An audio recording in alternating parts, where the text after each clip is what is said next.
కాంగ్రెస్ ప్రభుత్వం మత్స్యకారులను పట్టించుకోవడంలో పూర్తిగా విఫలమైందని ముదిరాజ్ హక్కుల సాధన సమితి రాష్ట్ర అధ్యక్షులు జంగిటి శ్రీనివాస్ ముదిరాజ్ మండిపడ్డారు. గత ప్రభుత్వ హయాంలో మత్స్యకారులకు 100% సబ్సిడీపై చేపపిల్లలు పంపిణీ చేసినట్లు తెలిపారు. సిద్దిపేట జిల్లా చిన్నకోడూరు మండల కేంద్రంలో బిల్లాకుంటలో చేపపిల్లలు వదిలినట్లు తెలిపారు.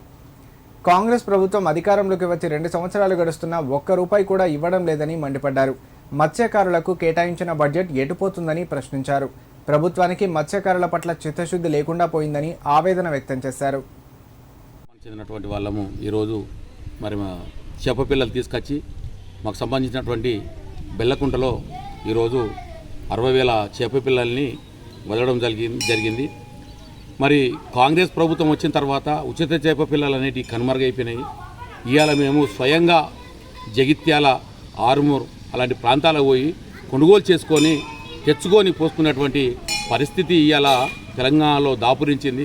మరి గతంలో ఉచిత చేపపిల్లలు కేసీఆర్ గారి ఆధ్వర్యంలో, హరీష్ రావు గారి ఆధ్వర్యంలో ఉచితంగా చేపపిల్లల్ని పంపిణీ చేసి ప్రతి చెరువులో కూడా 100% ఉచితంగా తీసుకొచ్చి సామర్థ్యానికి మించి అవసరం మేరకు తీసుకొచ్చి చేపపిల్లల్ని ఇచ్చేది, చేపపిల్లల్ని పోసేది.